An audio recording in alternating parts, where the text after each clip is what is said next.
Mutiara Hikmah Official, menyingkap hikmah di balik sunnah.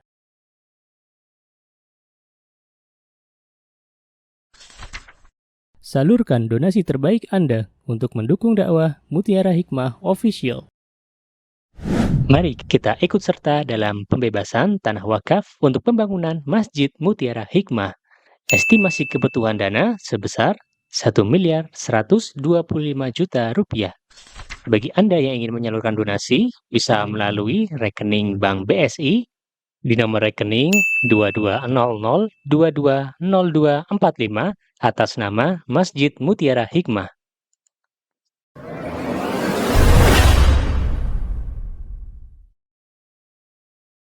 Baik, hari ini insya Allah kita akan belajar bersama-sama lagi. Tentang apa ibu-ibu? Tentang menjadi orang tua yang baik, menjadi nenek yang baik. Jadi kalau ada ibu-ibu, Ustazah, anak saya sudah besar-besar, sudah menikah semuanya, gitu ya. Berarti ibu lagi belajar bagaimana cara menjadi nenek yang baik. Karena kadangkala ada zaman sekarang itu ibu-ibu banyak orang tua yang sudah punya anak, ibu bapaknya suami istri ini sibuk kerja dari pagi sampai sore, akhirnya anak-anaknya dititipkan ke mbahnya. Ya, baru kemarin saya jumpa dengan kakek nenek yang beliau waktu kemarin ya pergi ke Yogyakarta dari luar kota. Di Jogja nggak tenang. Kenapa? Ingat cucunya yang dititipi. Jadi cucunya itu qadarullah nggak ikut, tapi karena sudah dititipi setiap hari keinget terus. Ya. Dan ibu-ibu yang saya cintai karena Allah, kalau di Magelang ada nggak? Malah banyak. Lah orang tuanya pada kemana? Kerja. Terus besok yang ditanya sama Allah neneknya atau kita sebagai orang tua? Orang tua. Padahal kita yo sadar, nggih. Tapi yo Masya Allah ya. Nah, simbah-simbah ini ketika memegang cucu, ketika membersamai cucu itu harus punya ilmu. Kenapa? Karena banyak di antara simbah atau nenek yang karena saking sayangnya kepada cucu, maka ternyata mohon maaf nuwun sewu pengasuhannya lebih memanjakan cucu-cucunya. Nggih mboten? Nggih. Besoknya cucunya ketika sudah besar apa-apa yang biasanya diminta kepada neneknya dikasih, pas ya, yang namanya hidup kan tidak tahu ibu-ibu ya. Mungkin orang tuanya atau neneknya kondisi ekonominya tidak baik ya, karena cucunya biasa dimanja, akhirnya apa? Akhirnya tantrum. Ya, banyak nggak anak-anak muda zaman sekarang? Kalau dulu waktu kecil minta mainan ke simbahnya dikasih. Dulu waktu kecil minta makanan sama simbahnya dikasih. Mulai besar minta HP. Ya. Mulai besar lagi minta motor. Mulai besar lagi minta kawin, minta nikah ya. Ya Masya Allah. Jadi ternyata Masya Allah yang namanya pendidikan itu ibu, mendidik anak-anak menjadi orang tua yang lebih baik itu pelajaran seumur hidup. Ya. Dan hari ini kita akan belajar bersama-sama tentang sebuah nasihat yang sangat-sangat luar biasa yang telah Allah cantumkan dalam Al-Quran. Saking bagusnya Bu, Allah itu mensejarahkan nasihatnya Luqman di dalam Al-Quran. Monggo ibu-ibu yang punya mushaf Al-Quran dibuka Al-Qurannya ya. Surat Luqman. Ya dibuka yuk biar kita bareng-bareng belajar. Surat Luqman ayat 13. Luqman niko juz 21 ayat 13 surat Luqman. Yang punya HP juga boleh dibuka. Silahkan. Surat Luqman ayat 13. Ketemu? Sampun? Sampun. Baik. Yuk kita mouse bareng-bareng surat Luqman ayat 13 dulu. Ta'awud terlebih dahulu. 1, 2, 3. A'udzu billahi minasy syaithanir rajim. Bismillahirrahmanirrahim. Wa idh qala Luqmanu libnihi wa huwa ya'idhuhu ya bunayya la tusyrik billah inna syirka la zulmun azim. Baik, terima kasih ibu-ibu, matur nuwun untuk kerjasamanya dalam membaca ayat demi ayat, huruf demi huruf. Dan ketahuilah, barang siapa yang membaca Al-Quran 1 ayat, 2 ayat, 3 ayat, maka sesungguhnya ia sedang memanen banyak kebaikan. Rasulullah Shallallahu Alaihi Wasallam beliau pernah bersabda, bukankah alif lam mim itu adalah alif 1 huruf, lam 1 huruf, mim 1 huruf, dan setiap huruf akan dilipat gandakan kebaikannya menjadi 10 pahala. Ibu-ibu tadi baca surah Luqman ayat 13, kira-kira coba dihitung hurufnya. Apakah lebih dari 30 huruf ibu-ibu? Lebih. Masya Allah, 30 dikali 10 pinten? 300. Baru baca 1 ayat sudah dapat 300 pahala. Masya Allah. Coba kalau untuk sholat ibu-ibu 300 kali rakaat. Niku capek napa mboten? Jengkang jengking ya. 300 rakaat. Itu capeknya luar biasa. Maka di antara kata Imam Ibnul Qayyim, di antara ibadah yang banyak pahalanya adalah membaca Al-Quran. Tapi masalahnya nggak semua, Bu. Kita itu diringankan untuk bertilawah. Tidak semua kita itu diringankan lisannya untuk membaca Al-Quran. Kalau hati kita terlalu kotor dengan banyaknya noda-noda hitam yang Allah Subhanahu wa Ta'ala torehkan di dalam hati kita, maka rasanya tuh berat baca Al-Quran.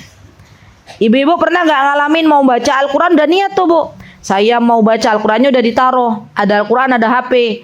Tiba-tiba HP-nya bunyi ting, ting, ting.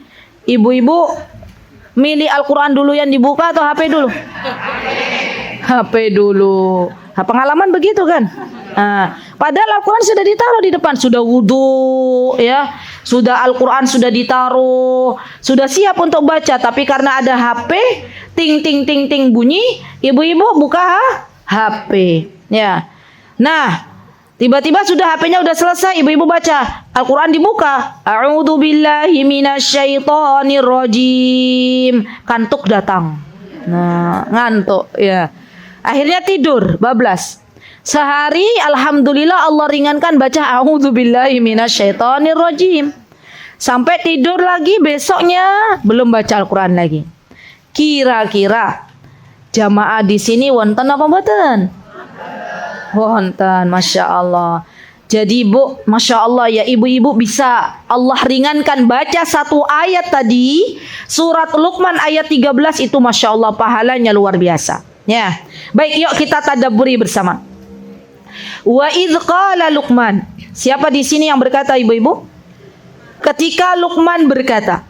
Para ulama tafsir seperti Imam Ibnu Katsir rahimahullahu ta'ala menyebutkan bahwa Luqman yang dimaksud di dalam Al-Quran surat Luqman adalah seorang hamba yang salih. Jadi Luqman itu bukan nabi, bukan. Tapi Luqman ini adalah seorang hamba Allah yang salih, Bu. Beliau berasal dari Habasyah.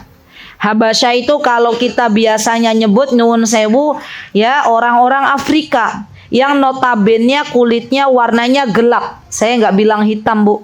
Ya. Kalau hitam nih seperti kerudungnya ibu siapa namanya nyun sewu? Ibu Ervina hitam. Ada nggak orang yang kulitnya begitu? Kan ada. Adanya gelap sama cerah. Ya. Gelap sama manis. Nah, biasanya orang-orang Habasyah, orang-orang Afrika itu kulitnya gelap. Tapi Bu, yang namanya Masya Allah ya, Allah itu zat yang maha baik. Jangan kira orang yang gelap itu nggak bisa menikah. Ya, orang yang kulitnya gelap itu terkadang Masya Allah ya, kalau ia adalah hamba Allah yang bertakwa maka akan muncul inner beauty dari dalam dirinya. Ya, Jadi jangan pernah kita membedakan, ini fulanah orangnya kulitnya glowing. Fulanah kulitnya gelap. Bisa jadi yang gelap ini ternyata lebih bertakwa kepada Allah. Buktinya siapa? Buktinya Luqman. Luqman walaupun kulitnya gelap, tapi ternyata beliau adalah seorang ayah yang salih bagi anaknya. Masya Allah. Dan ketika Luqman berkata kepada anaknya, ketika Luqman menasehati anaknya, ini menunjukkan ibu-ibu peran serta seorang ayah dalam mendidik anak-anak. Jadi nanti malam PR ya ibu-ibu. Wonten PR kerson apa mboten? Nggih. Nanti malam diskusi sama suami masing-masing. Ya. Orang Magelang nyebutnya nopo? Bapak kek? Bapak kek. Mas. Pah, pipi, ded, beb, cincin, apalah ya. Yang ya. Bapak gitu ya. Boleh lah. Tadi tuh saya ngaji di Joglo. Terus katanya yang namanya mendidik, mengasuh itu bukan hanya tanggung jawab seorang ibu. Tapi ternyata di dalam Al-Quran hampir semua ayat-ayat yang ada di dalam Al-Quran kalau yang berkaitan dengan anak itu rata-rata nasihat dari seorang ayah. Siapa di antaranya ibu-ibu selain Luqman yang menasehati anaknya? Nabi Ibrahim alaihissalam. Nabi Ibrahim itu dengan putra-putranya yaitu Nabi Ismail dan Nabi Ishak sangat dekat. Beliau menasihati putra-putranya. Berarti ini menunjukkan bahwa seorang ayah punya peran dalam mendidik anak-anaknya. Di antara perannya mereka adalah menasehati anak-anak. Dan kadang-kadang anak-anak itu kalau dinasehati oleh ayahnya lebih apa Bu? Lebih nurut, betul. Lebih mendengarkan. Kenapa? Karena setiap hari anak ini sudah bosan dengan omelan kita, Bu. Coba ibu-ibu, kalau yang di Magelang yang banyak ngomel ke anak-anak, bapak apa ibu? Nak, sholat nak, gitu ya. Mainan terus, gitu ya. Kira-kira kita bukan tuh, Bu? Ya, kita. Anaknya apa lagi biasanya? Ibu-ibu ngomel-ngomel kalau anaknya ngapain? Mainan HP terus, gitu ya. Mbok yo sholat, mbok yo serawung, mbok yo apa lagi? Mbok yonya tuh banyak. Mbok yo mandi, mbok yo, gitu ya. Nah itu anak-anak tuh sudah sering dengar suara kita. Jadi sekalinya kita bersuara menasehati, nah gitu udah, nih udah ketakutan duluan ya. Tapi kalau seorang ayah yang menasehati anaknya, masya Allah didengar Bu. Ya. Bahkan kadang ada seorang anak yang kalau ayahnya baru berdehem saja, gitu ya, itu udah mulai deg-deg gitu ya. Duh ada apa-apa ini? Belum kalau dipanggil, sini, duduk sama ayah. Kira-kira hari ini saya ngelakuin kesalahan apa ya gitu ya. Padahal nggak ada salah apa-apa, cuman mau dinasehati. Dan masya Allah ya Bu, suami-suami kita tuh kalau nasehatin anak kita tuh lembut. Le, sini duduk le, gitu kan ya? Le, kamu tuh ya udah besar. Beda kan sama kita intonasinya? Kalau kita menasehati anak gimana? Bu, nah ibu-ibu yang bilang anaknya belum apa-apa udah mundur duluan. Ya. Tapi kalau sesama laki-laki, apalagi anaknya laki-laki, masya Allah, dapat ya suara laki-laki itu klik Bu. Ya, jadi kalau dalam menasihati anak itu, kalau anak kita laki-laki yang ikut peran serta banyaknya harusnya seorang ayah. Ya, diajak bermain, dinasehati. Kalau perempuan gimana Ustazah? Perempuan juga nanti ada masanya dengan ayahnya. Tapi ada masanya juga dengan ibunya kalau perempuan. Kenapa? Karena perempuan ini bakal jadi calon-calon ibu. Biar merasakan bagaimana kehangatan seorang ibu. Dan nanti ada masanya mereka juga dekat dengan ayah. Baik. Nah, Luqman ini menasihati anaknya. Nah, coba ibu-ibu. Yang pertama, bagaimana metode Luqman menasihati anaknya? Beliau memanggil anaknya dengan panggilan yang lembut. Panggilannya nopo? Ya bunayya. Ya bunayya ki kalau dalam bahasa Arab itu lebih lembut daripada ya ibni. daripada ya waladi, wahai anakku. Coba saya mau tanya, bahasa Magelang niki Bu, nopo yang paling lembut untuk anak-anak, panggilan yang paling lembut apa? Nang. Nang itu paling lembut. Ada yang lebih lembut dari itu? Le, tapi hati-hati ya, le bukan tole. Kenapa? Karena tolih itu lawan dari solih. Hati-hati. Jadi kalau ibu-ibu manggil tole, tole, itu sebenarnya sedang mendoakan ndak kesolihan. Ya, kalau solih itu solih, lawannya toleh. Nih hati-hati. Jadi yang dimaksud le, mungkin le itu anak laki-laki, le nang, ya, le nang berarti ya. Jadi nang sini. Ibu-ibu kalau mau nasihatin anaknya manggil nama atau manggil nang? Nah kan manggilnya nama. Mas, Kak, Dek. Nah itu ya. Kak, Dek, Nang, sini ibu mau berbicara. Dipanggil dulu dengan panggilan yang lembut. Kalau dia suka dipanggil kakak, panggil Kak, sini nak. Nah, Dek, sini nak, ibu mau bicara. Masya Allah. Nih ibu-ibu ada nggak yang intonasinya begitu? Ada. Oh kadang-kadang. Kalau lagi moodnya baik ya Ustazah saya begitu. Tapi kalau lagi duar gitu ya, yo kadang sak panggilnya ya, Masya Allah. Padahal kita dolim Bu kalau kayak gitu Bu.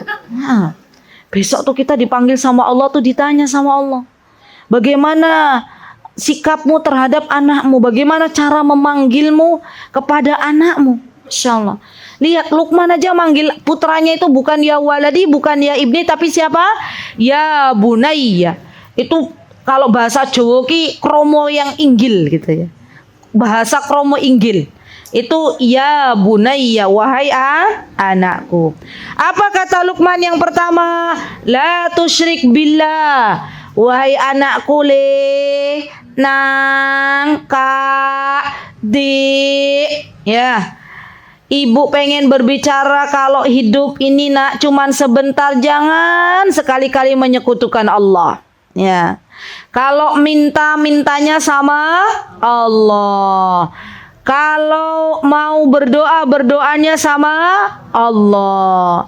Kalau kamu dalam suatu hari mengalami kesulitan, maka tidak usah bersedih. Allah akan datangkan kemudahan. Jadi anak-anak itu Bu, diawali dari kecil itu diperkenalkan Allah sebanyak-banyaknya. Nanti ada masanya di sini bahwa anak-anak itu diajarkan sholat, tapi nanti usia 7 tahun.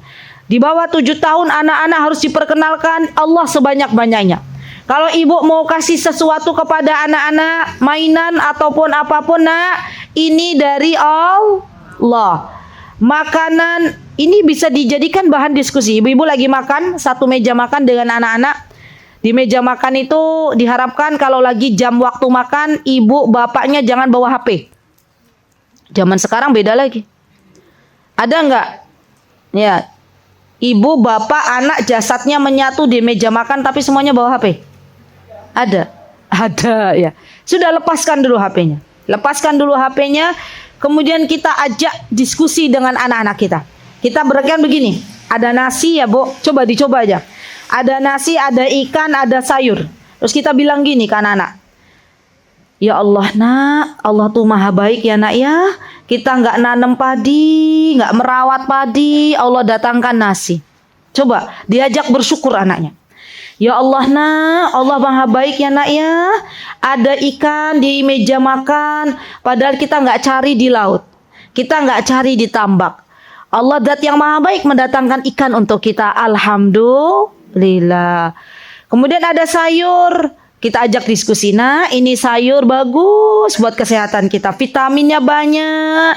Siapa yang mendatangkan sayur? Kita nggak ikut nanem kayak petani, kita nggak ikut mupuk kayak petani, tapi Allah yang mendatangkan sayur ini di meja makan.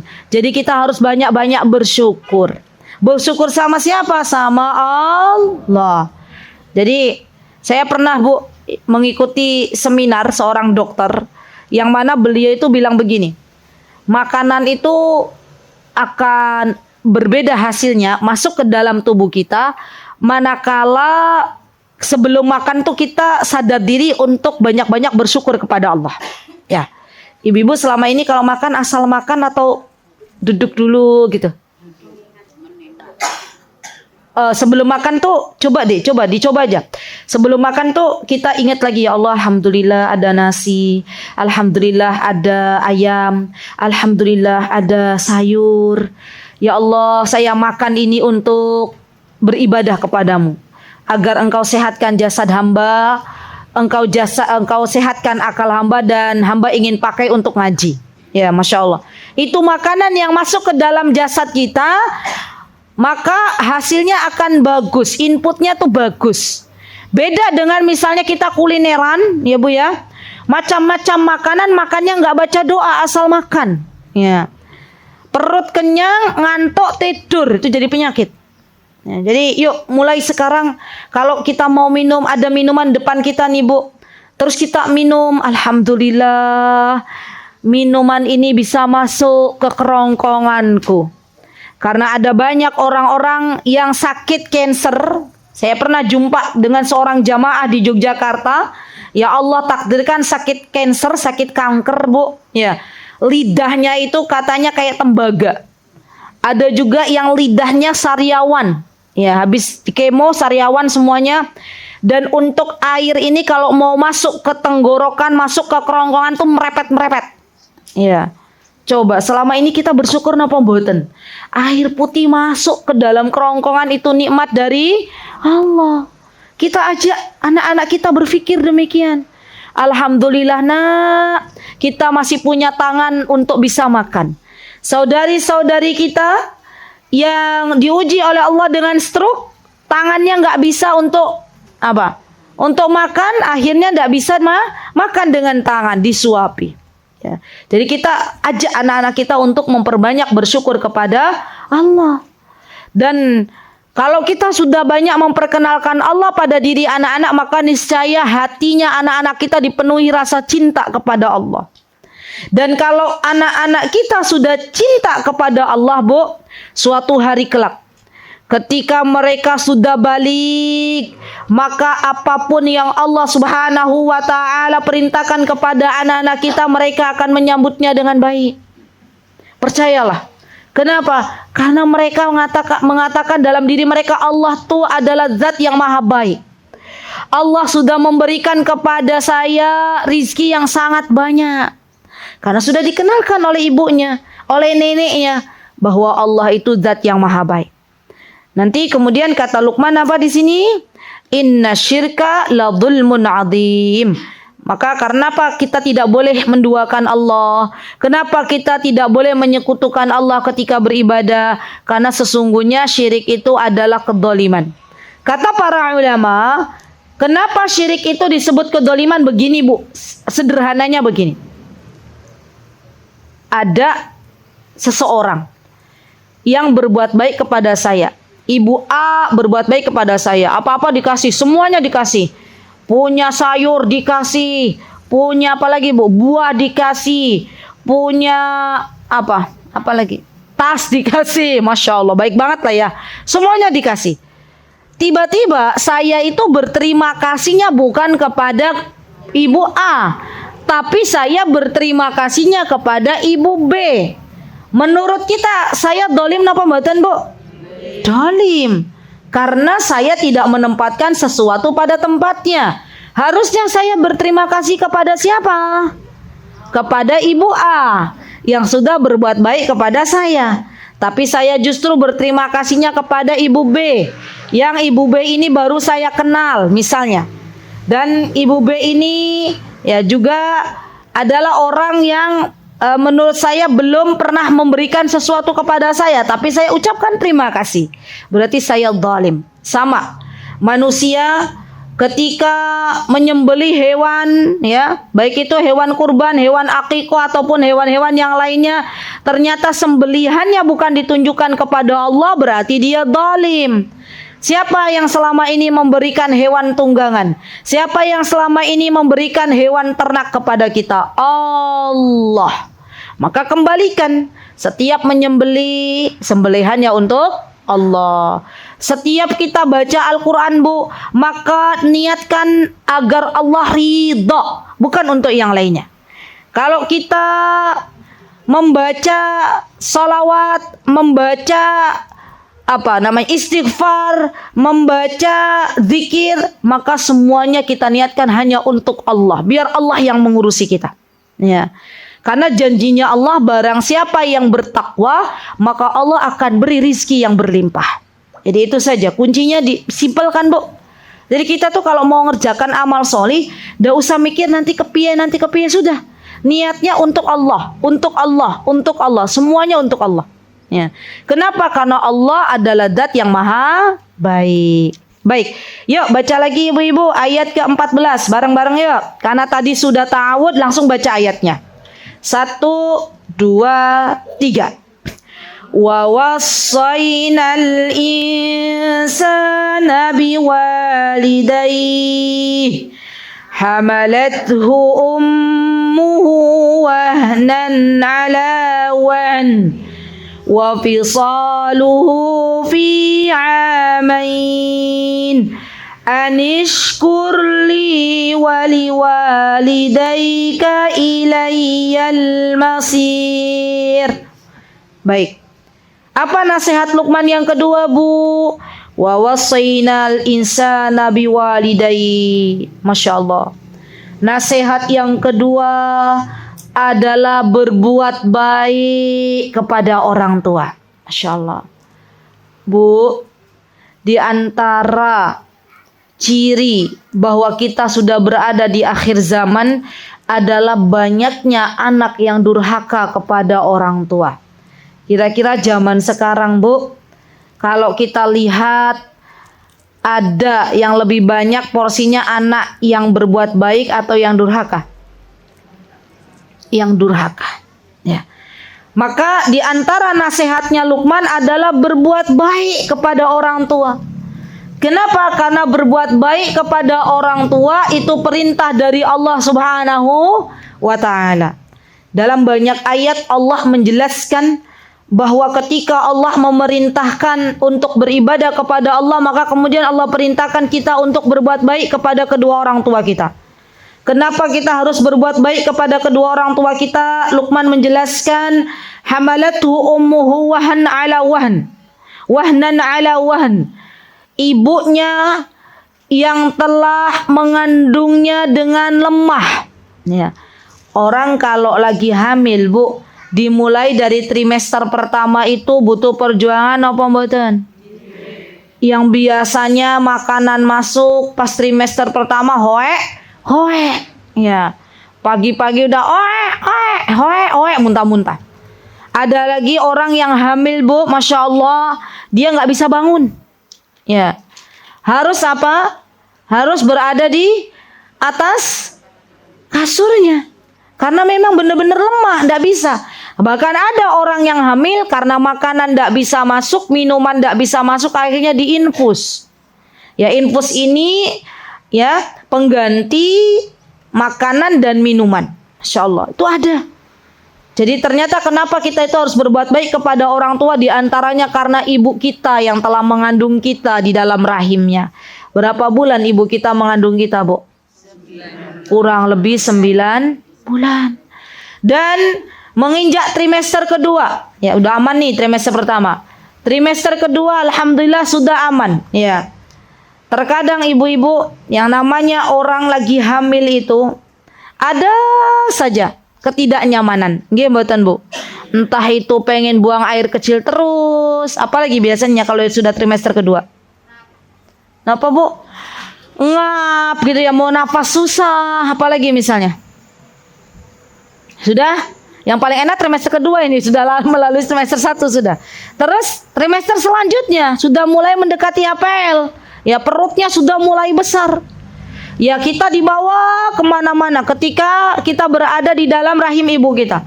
Ada nggak dalam sejarah ibu lagi hamil nitipin anaknya dulu, janinnya dulu, nitip dulu sebentar? Nggak ada kan? Coba rata-rata bayi yang ada di dalam rahim ibu tuh berapa kilo kalau sudah mau melahirkan, Bu? 3. Ibu-ibu pernah bawa barang 3 kilo? Lumayan kan, Bu? Lumayan berat. Ya. Kita aja kalau mau bawa barang 3 kilo tuh kadang ditaruh dulu saking beratnya. Ibu kita dulu waktu mengandung kita, ya 3 kilo dibawa kemana-mana. Ya Allah. Kita mau tidur waktu kita lagi hamil, Bu, atau ibu kita sedang mengandung kita. Mau tidur kalau sudah mau mendekati HPL, Bu, paling enak tidur posisinya seperti apa? Miring. Miring pun belum nyaman sebenarnya. Ya. Apalagi tengkurap. Lebih nggak nyaman lagi. Jadi Masya Allah, seorang ibu itu perjuangannya luar biasa. Tapi tenang, Bu, ya, dinikmati, proses kehamilan tuh dinikmati. Ibu-ibu yang saat ini sedang hamil, tolong diterima. Ya, janin yang ada dalam kandungan tuh benar-benar disyukuri. Kenapa? Karena banyak hari-hari ini, terutama di kota-kota besar, ya pasangan suami istri yang sudah menikah, ya menikah 7 tahun, 8 tahun, 9 tahun belum dikasih anak oleh Allah. Ya. Jadi kalau panjenengan dikasih kesempatan untuk hamil, maka banyak-banyak bersyukur kepada Allah. Sudah dinikmati saja. Ya, prosesnya dinikmati. Kapan seorang ibu itu bahagia, ibu-ibu? Ketika mendengar tangisan pertama putra-putrinya, oe, gitu ya. Ibu-ibu seneng nggak? Alhamdulillah. Ya, sampai ada cerita seorang ibu, ya, seorang ibu nahan sakit pas denger tangisan pertama putra-putrinya itu langsung bisa ketawa, langsung bisa tersenyum. Masya Allah. Alhamdulillah anakku hidup. Ya. Yang lebih ngeri lagi apa, Bu? Kalau anaknya nggak nangis. Ya. Kalau misalnya ternyata dua-duanya meninggal dunia, itu kasihan. Dan ada banyak kisah seorang ibu melahirkan, qadarullah, ibu ini akhirnya meninggal dunia. Ya. Jadi Masya Allah, perjuangan seorang ibu dalam proses kehamilan sampai melahirkan anaknya itu perjuangan yang sangat-sangat besar.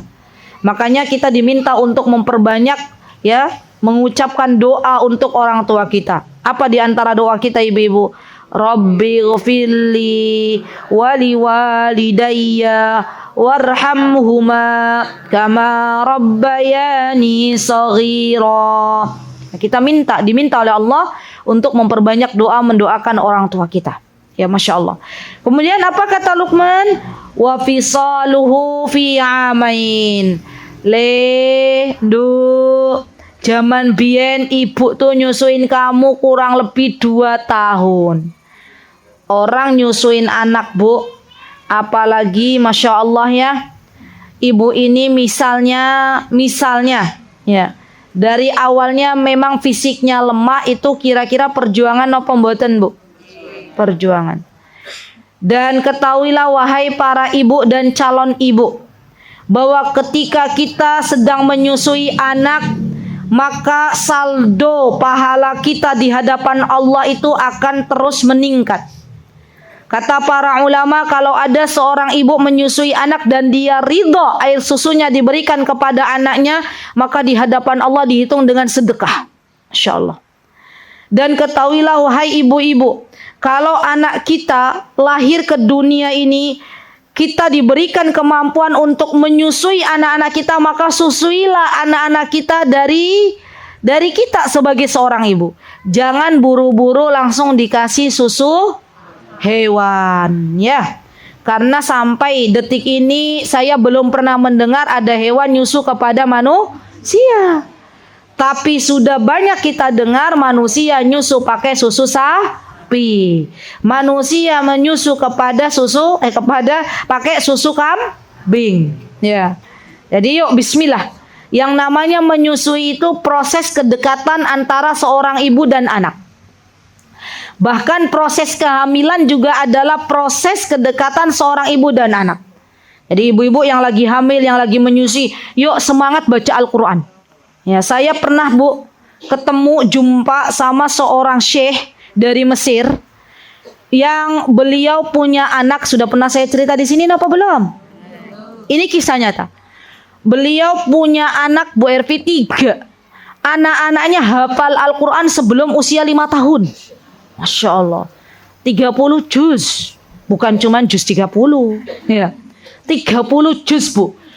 Anak-anak sebelum usia 5 tahun, 3 anak beliau itu sudah semua hatam Al-Quran 30 juz. Masya Allah.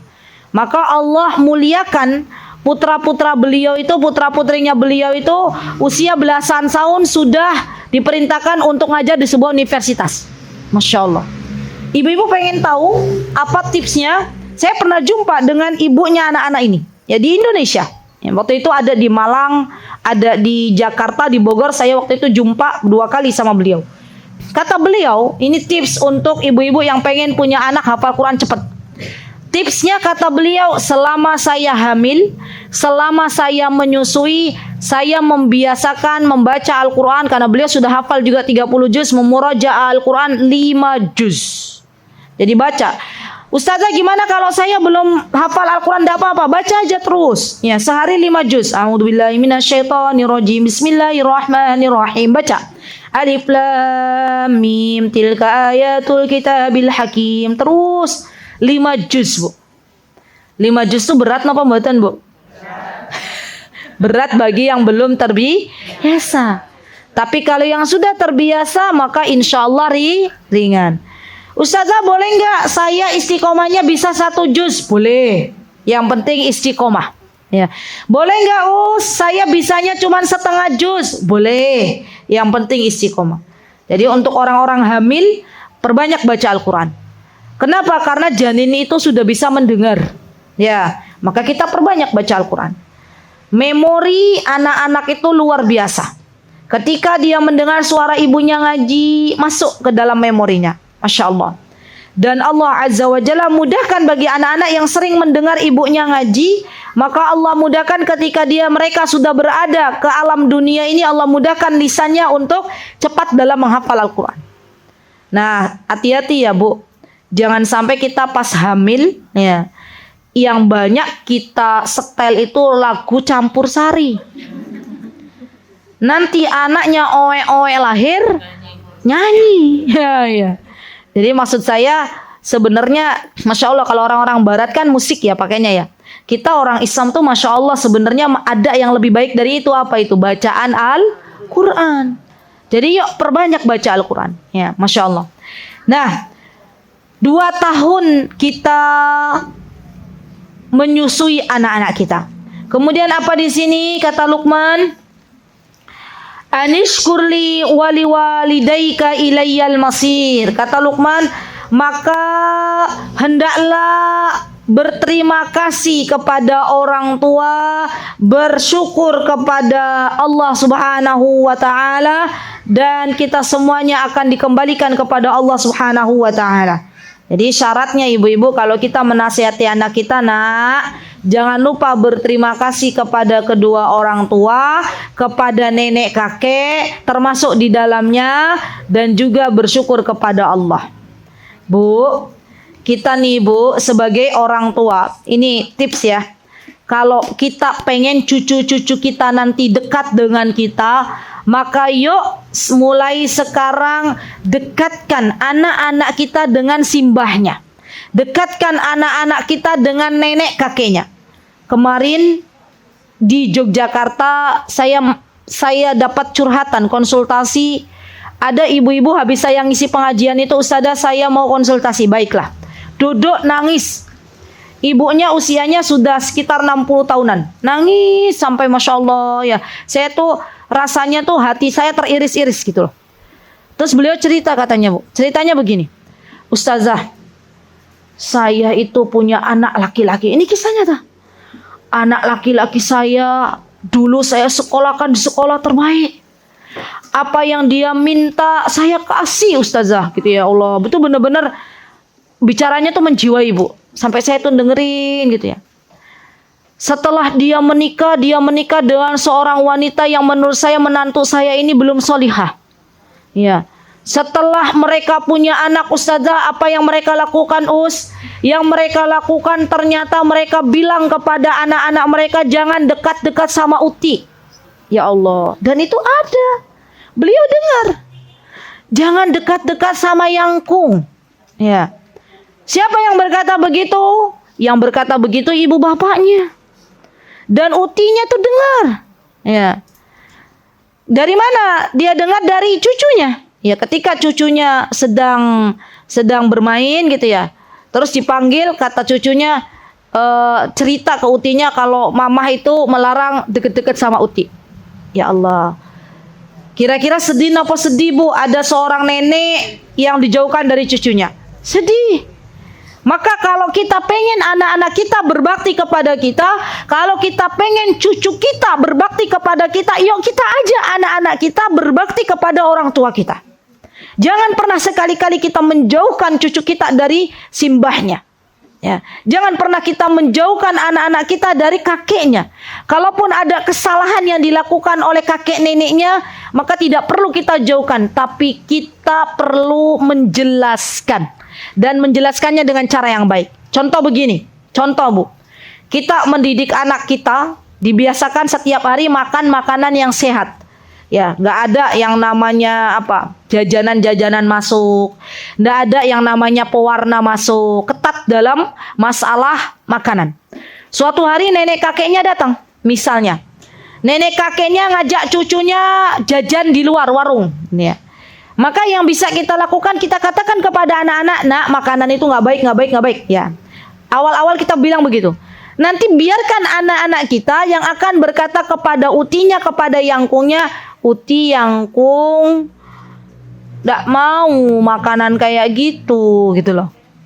Itu lebih baik daripada kita melarang-larang, ya, kakek nenek anak-anak kita, ibu bapak kita untuk banyak-banyak dekat dengan anak kita. Jadi jelaskan, atau kita bilang, nun sewu, Bu, Pak, saderengipun niki cucu-cucu niki alhamdulillah makanannya sudah sehat, nggak pernah jajan, alhamdulillah. Nanti insya Allah kalau dikomunikasikan dengan baik, orang tua kita pun paham, orang tua kita pun mengerti.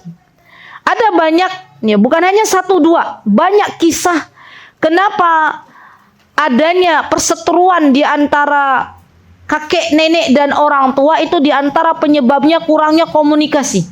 Ya. Maka jelaskan itu kepada orang tua kita. Bahwa anak-anak itu sekarang, ya, sudah nggak banyak lagi lihat HP. Misalnya, boleh lihat HP sehari hanya 3 jam. Ya, kita jelaskan. Ya. Kenapa? Kalau nggak ada komunikasi yang baik, maka yang ada ketidakrukunan di dalam kehidupan keluarga besar kita. Ya, baik. Yuk ibu-ibu baca lagi yuk ayat 15. 1, 2, 3. Wa in jahadaka ala an tusyrika bima laysa laka bihi ilm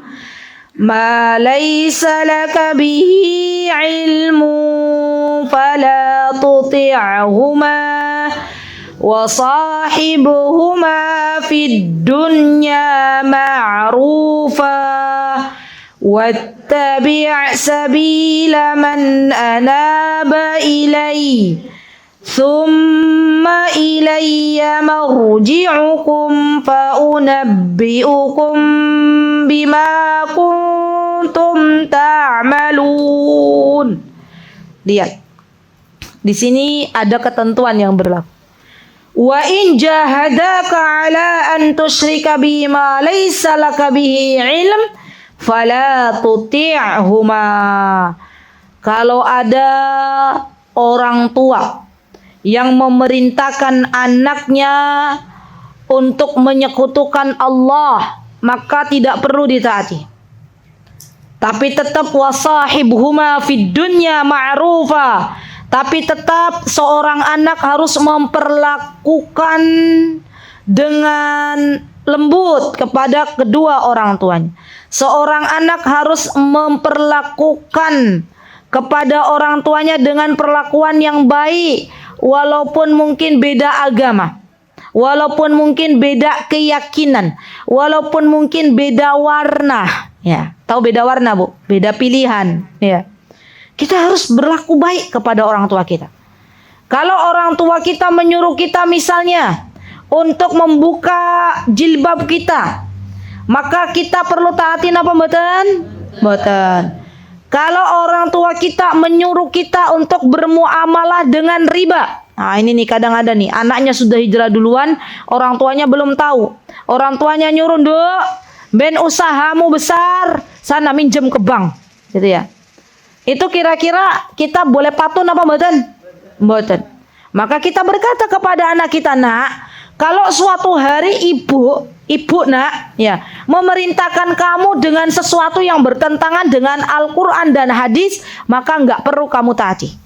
Ya, jadi ketaatan kepada orang tua itu kalau ketaatannya selaras dengan apa-apa yang Allah firmankan dalam Al-Quran dan apa-apa yang dijelaskan oleh baginda Rasulullah Sallallahu Alaihi Wasallam dalam hadis-hadis yang sahih. Ini kaidah Bu, dipegang ini. Jadi kadang begini. Ya begini Bu, kadang begini. Saya menemukan banyak sekali anak, terutama anak-anak perempuan yang sudah dewasa, ya, yang biasanya kalau perempuan yang lebih menonjol logikanya nopo perasaannya Bu, perasaan, yang akhirnya ndak enak menolak permintaan orang tua. Padahal sudah jelas-jelas perintahnya orang tua itu menyalahi perintahnya Allah dan Rasulnya. Kenapa? Karena mengedepankan perasaan. Ya. Jadi kalau memang kita tahu, oh itu tuh enggak boleh. Ya. Allah dan Rasulnya sudah melarang. Ya sudah, kalau begitu kita tidak perlu kita taati. Dan itu diperbolehkan. Ya. Jadi dilihat-lihat lagi ini perintahnya kira-kira sesuai dengan Al-Quran apa mboten? Sesuai dengan hadis-hadis sahih apa mboten? Kalau ternyata bertentangan, maka boleh kita tidak mentaatinya.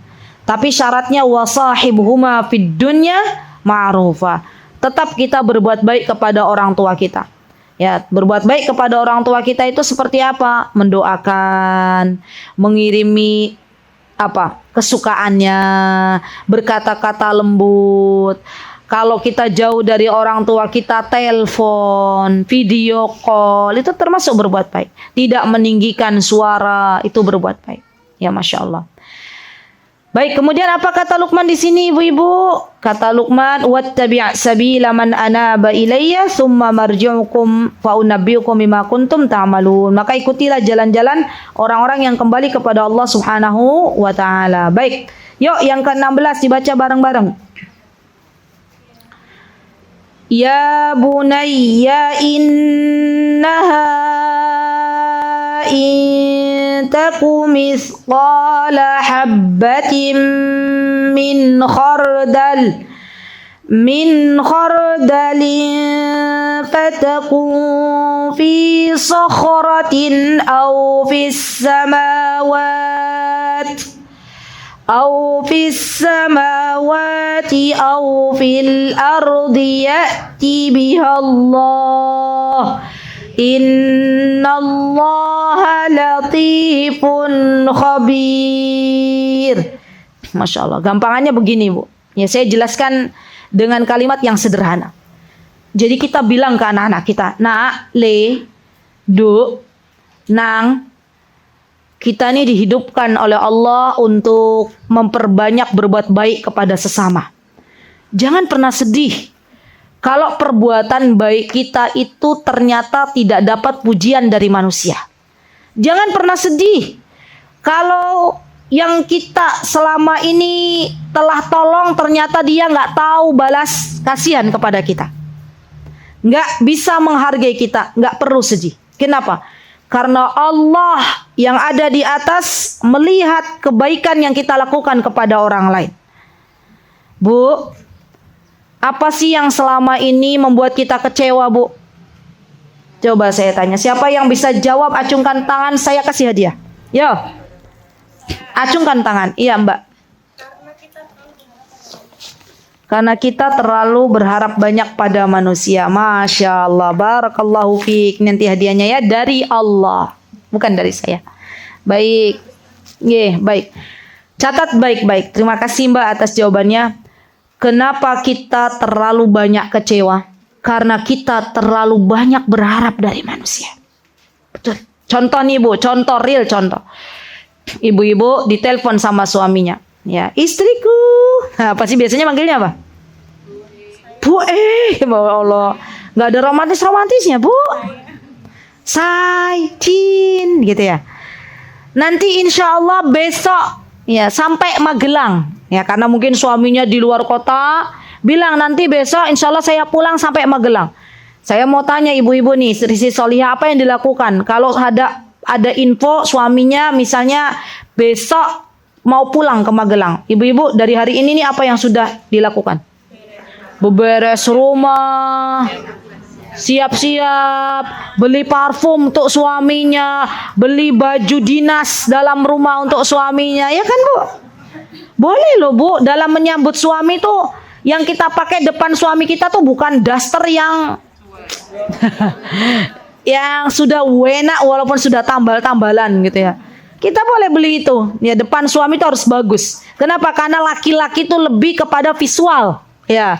Kalau dia biasa melihat di luar sana banyak wanita-wanita cantik dengan dandanan yang cantik, dengan pakaian yang mohon maaf seksi, ternyata lihat ke rumah istrinya pakai daster yang daster itu mungkin sudah dipakai puluhan tahun gitu ya. Bau aromanya juga bau bawang. Bagaimana suami kita mau tergoda dengan istrinya? Ya, maka kita boleh kalau suami kita besok mau pulang kita sudah mulai besok saya mau pakai apa nih ya. Terus ibu-ibu besoknya ibu-ibu apa yang ibu-ibu lakukan? Beres rumah sudah beres, parfum sudah ada, kamar sudah rapi, baju dinas sudah ada. Apa yang ibu lakukan? Ayo. Masak ya yang disukai suami. Ya masak, Masya Allah. Masaknya biasanya kalau di meja makan gak ada suami cuma 2 warna, ya 2 lauk. Kalau ada suami berapa lauk? Semua meja penuh. Ya. Ibu masak dari habis subuh sampai suami datang. Sudah sedia semua di meja makan, Bu? Sudah. Suaminya datang, Assalamualaikum. Datang, salim ya. Terus istrinya udah nungguin. Alhamdulillah, udah sumringah gitu ya. Alhamdulillah, cintaku datang, ayah datang. Ya ayah monggo. Nih sudah tak masakin dari habis subuh loh. Yo, silakan makan. Suaminya tiba-tiba bilang gini, "Duh Bu maaf banget Bu tadi keburu lapar di jalan." Contoh misal, tadi udah makan di jalan sama temenku gitu ya. Coba ibu-ibu, ibu-ibu di dalam hati ngedumel apa mbatan? Jangankan dalam hati, mulut udah bilang gitu ya. Aku wis sora ikut pengajian ya gitu ya. Masa ya buka YouTube bolak-balik gitu ya. Ya. Resep mana yang paling enak ya. Buka buku resep bolak-balik. Ya, resep mana yang paling enak? Tiwa sudah dimasakin kok nggak dimakan. Ada nggak ibu-ibu yang begitu? Banyak ya. Bu, kenapa begitu kita? Karena kita pengen makanan, masakan yang kita buat itu dihargai suami kita. Apakah kita tidak mengingat ketika kita sudah mulai mengupas bawang, ketika kita mencuci sayuran, sebenarnya Allah sudah menuliskan pahala untuk kita. Masya Allah. Jadi nggak ada yang sia-sia di dunia ini, Bu. Nggak ada yang sia-sia. Seorang ibu di dapur, ya, putar kompor, jepret, itu sudah ditulis pahala oleh Allah Subhanahu Wa Taala. Masya Allah.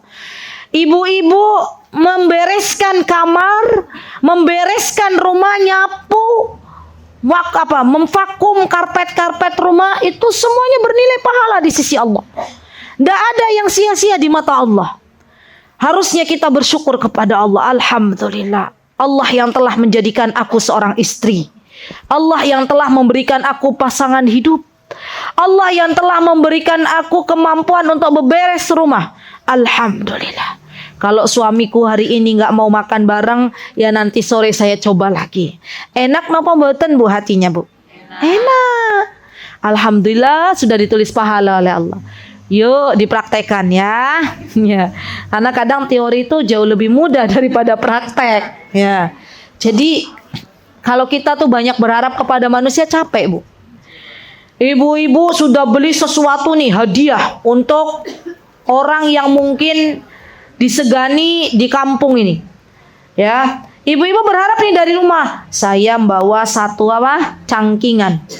Pengennya pulang dibawain 2 cangkingan. Atau saya sudah bawa 1 dus, pengennya pulang dibawain 2 dus. Ya. Tiba-tiba qadarullah kelupaan tuan rumahnya. Ya. Pas ibu-ibu pulang nggak ada yang dibawain. Ya. Kira-kira kalau Bu niatnya bukan karena Allah, sakit hati napa mboten? Sakit hati. Wis tiwas tak beliin ini, wis tiwas tak tegurin pisang, wis tiwas tak macam-macam. Numel-numel Bu. Ya. Padahal kalau kita benar-benar niatnya untuk Allah, nggak ada yang perlu kita kecewakan. Nggak ada yang perlu kita sesali. Kenapa? Karena kata Luqman, setiap apa yang kau lakukan dari berbuat kebaikan, ya apapun itu, walaupun engkau jauh dari pandangan manusia, maka sesungguhnya Allah melihat perbuatanmu. Masya Allah. Nikmat Bu.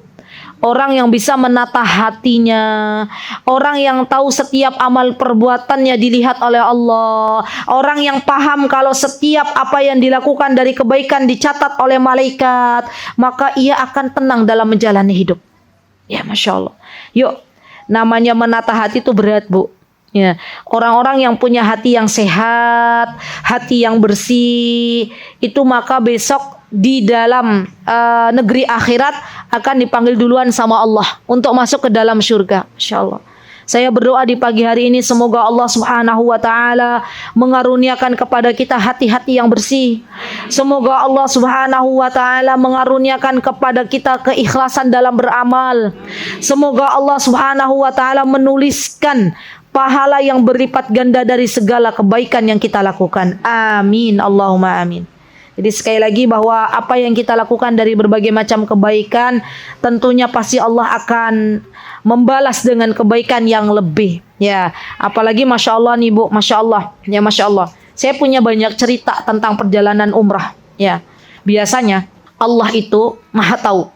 Kalau kita banyak berbuat baik kepada manusia belum dibalas oleh Allah di Indonesia nih, maka pasti Allah akan balas ketika kita nanti sudah berada di negeri Mekah atau di kota Mekah. Pasti itu. Banyak kemudahan dari Allah. Dari mana Allah berikan kemudahan? Dari sikap kita yang banyak menolong orang. Dari sikap kita yang banyak ringan tangan kepada orang lain. Bahkan Rasulullah SAW berpesan, apa kata baginda Rasulullah SAW? Barang siapa yang banyak memudahkan urusan orang lain, maka ia akan dimudahkan urusannya oleh Allah. Barang siapa yang mengangkat kesulitan dari hamba Allah, maka Allah akan mengangkat kesulitan dari dirinya. Jadi nggak ada yang perlu kita kecewakan. Semuanya ada balasannya masing-masing. Semuanya ada balasannya masing-masing. Jadi saya minta ya ibu-ibu, yuk sekarang itu kita mulai bersihkan hati. Kalau ibu-ibu kemarin ada dongkol ya, ada rasa dendam, ada rasa benci kepada saudara-saudaranya yang mungkin kita sudah berbuat baik, tapi dia nggak tahu terima kasih, maafkan. Sudah, lepaskan, maafkan. Ya Allah, saya hari ini sudah mau memaafkan saudara-saudara saya nggak tahu terima kasih. Sudah, maafkan. Yang penting saya sudah ditulis pahala di hadapan Engkau. Ringan dalam jalani hidup. Ya. Karena kalau kita masih ada Bu, kebencian, dendam, iri, dengki, dan kawan-kawannya dalam hati, itu rasa senyum ya. Kita pengen senyum kepada seseorang yang mungkin selama ini kita benci itu berat. Ya. Boro-boro mau mendoakan kebaikan. Ketemu aja lihat mata, tatapan mata tuh berat. Ya.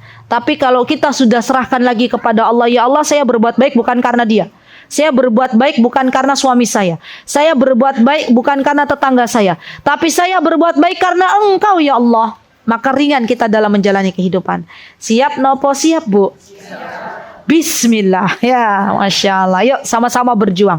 Kenapa saya ajak ibu-ibu begitu? Karena saya cinta kepada ibu-ibu.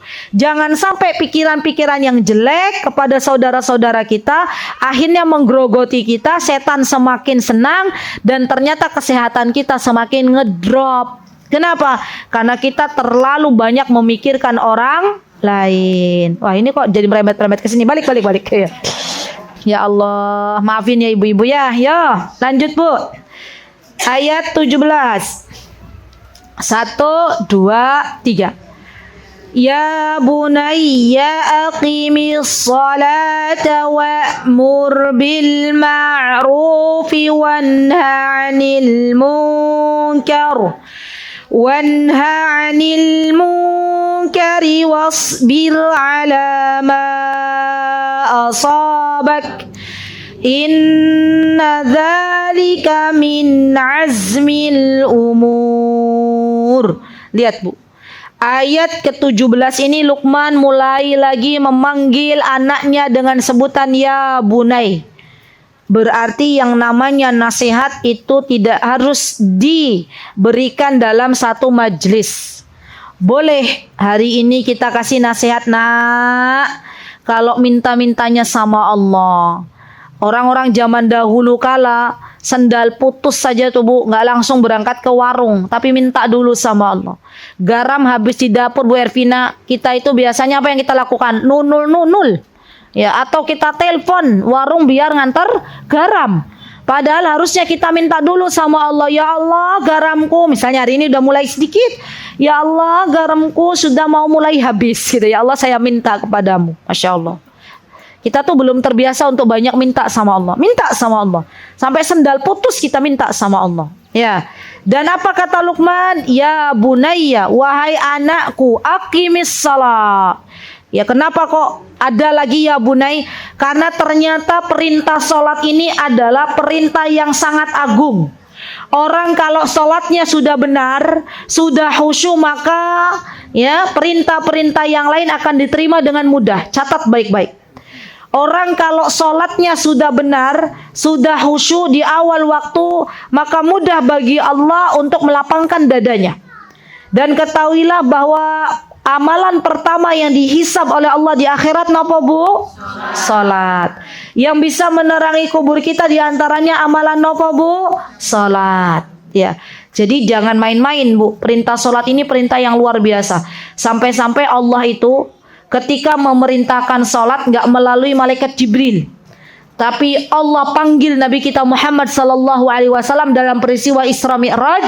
Ya untuk apa? Untuk diperintahkannya ibadah salat 5 waktu. Masya Allah.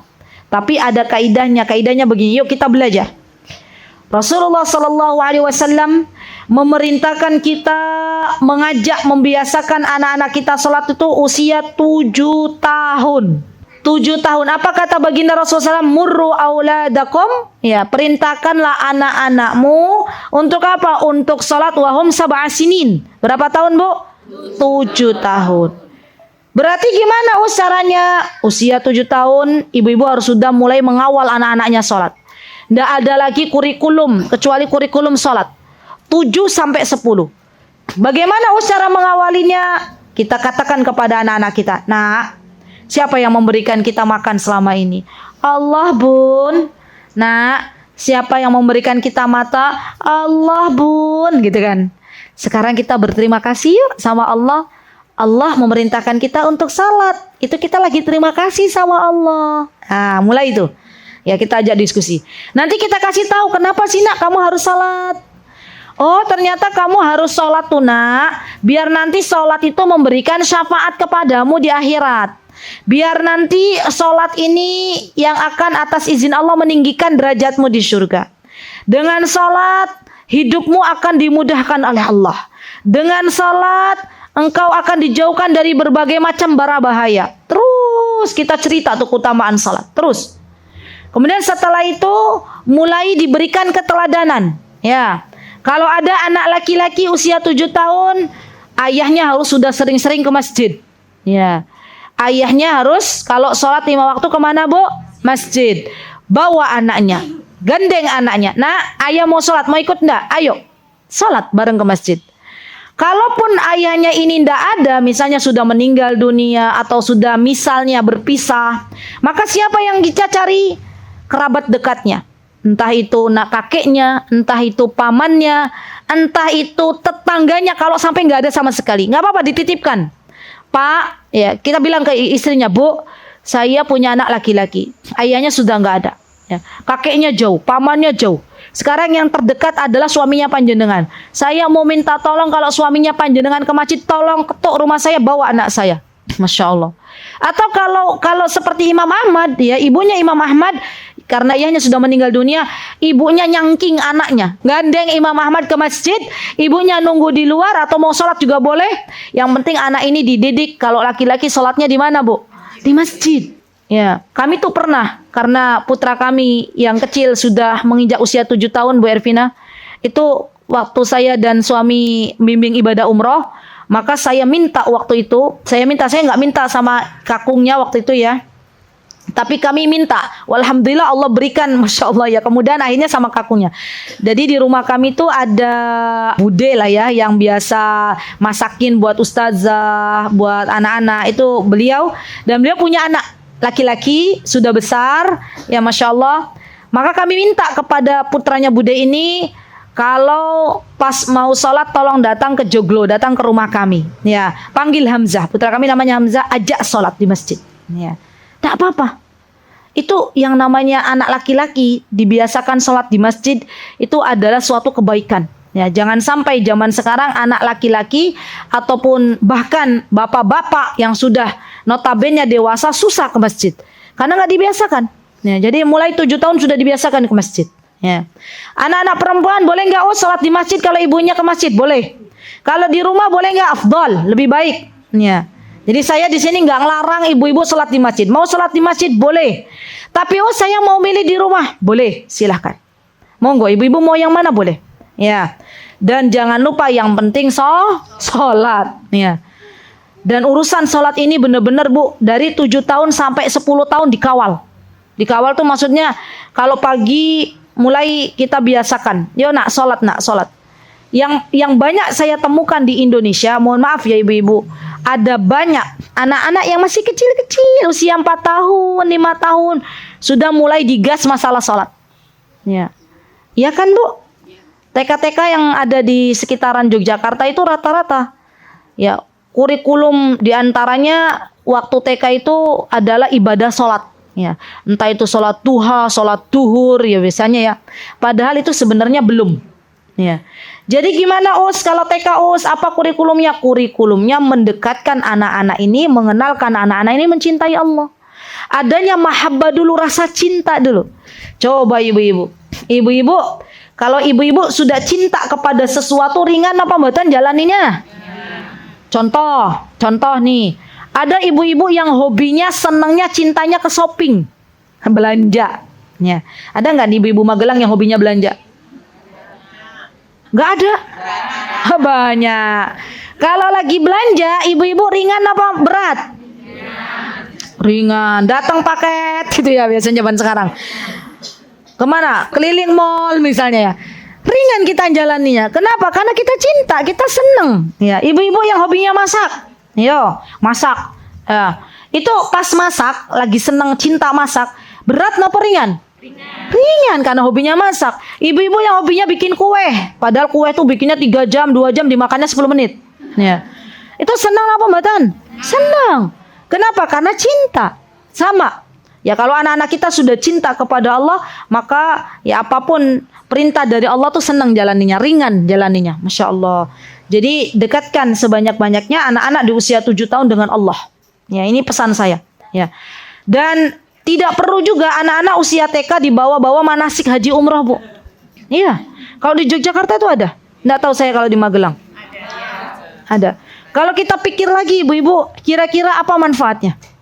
Belum. Jadi belum mudeng. Paling manfaatnya saya tahu manfaatnya. Apa manfaatnya Bu? Manfaatnya ya lagi pakai baju putih-putih dipoto. Cepret ya, atau sama ibunya dipoto depan Ka'bahan ya. Nah itu kan manfaatnya. Tapi ternyata madorotnya jauh lebih banyak. Kenapa? Karena ternyata anak-anak TK itu kalau dirunut ya kurikulumnya tuh padat ya. Maka ambillah sesuatu yang penting. Contoh misalnya kurikulum untuk anak TK apa? Perhatikan tumbuh kembangnya. Ya, itu bagus.